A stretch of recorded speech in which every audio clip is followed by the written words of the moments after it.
Assalamualaikum warahmatullahi wabarakatuh. Yang saya hormati Bapak Muhammad Ridwan Effendi selaku dosen pengampu di mata kuliah Filsafat Ilmu.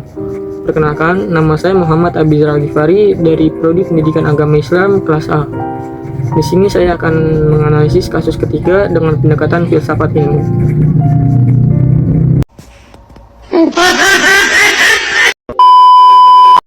Izin Bapak dan halo teman-teman semua.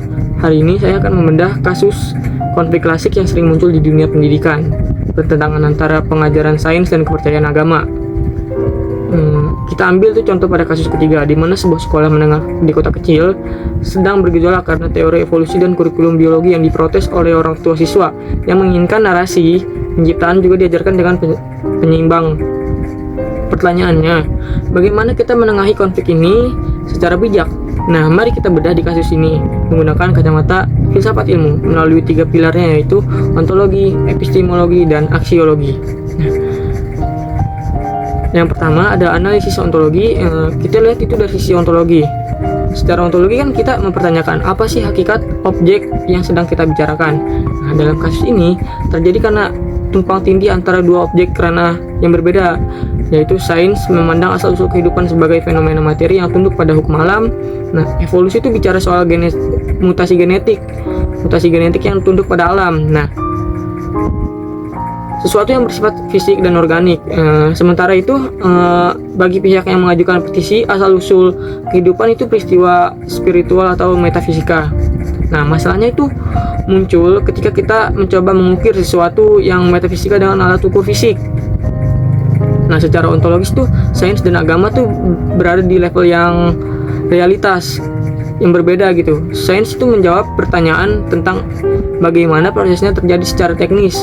Nah, sementara agama itu menjawab pertanyaan tentang siapa di balik itu dan apa makna tujuan dari hidup manusia. Nah, di bagian kedua itu ada analisis epistemologi. Kita tuh masuk ke pilar ini bicara tentang bagaimana kita mendapatkan pengetahuan dan apa standar kebenarannya. Di sekolah tersebut, para guru kan mendukung pengajaran sains secara eksklusif. Karena itu secara epistemologis teori ini memiliki standar ilmiah yang jelas. Nah, ada bukti empiris yang bisa diuji melalui eksperimen dan bersifat terbuka terhadap kritik atau perdebatan rasional. Pengetahuan sains itu bersifat tentatif. Nah, dia tuh bisa berubah jika ditemukan bukti yang baru yang lebih kuat. Nah, sebaliknya, narasi penciptaan dalam agama itu didasarkan pada iman dan wahyu yang bersifat absolut. Lalu kebenaran agama itu tidak membutuhkan laboratorium yang membuktikannya karena ia berakar pada kitab suci. Konflik di dewan sekolah ini terjadi karena adanya permintaan untuk menyetarakan metode iman dengan metode sains di dalam satu ruangan yang dinamai kelas biologi. Nah, filsafat ilmu tuh mengajarkan bahwa mencampur keduanya tuh dalam satu metode adalah kesalahan prosedur. Karenanya standar kebenaran sains adalah bukti, sedangkan standar kebenaran agama adalah keyakinan. Nah, kita masuk ke analisis ketiga, yaitu aksiologi. Nah, aksiologi itu yaitu tentang nilai, etika, dan kegunaan dari ilmu tersebut.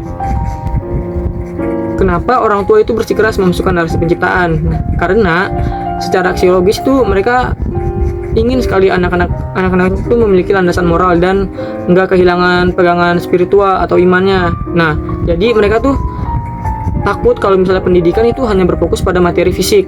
Nah, anak-anak kan akan kehilangan nilai ketuhanannya, tapi sekolah juga benar secara aksiologis. Kalau mereka tuh punya tanggung jawab untuk mencetak generasi yang kompeten secara intelektual tanpa memahami evolusi.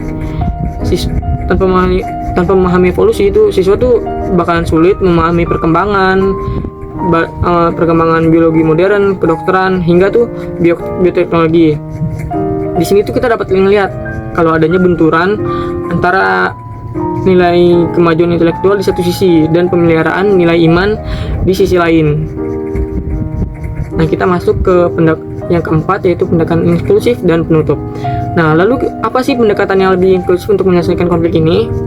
Nah, filsafat ilmu tuh menawarkan jalan yang dialogis gitu, pendekatan terbaik dialogis. Pendekatan yang terbaik bukanlah penghapusan salah satu. Jadi itu menempatkan keduanya secara proporsional. Jadi sama rata gitu. Di kelas biologi ini tuh teori evolusi itu diajarkan sebagai standar ilmu pengetahuan dunia tanpa tuh harus merendahkan keyakinan agama.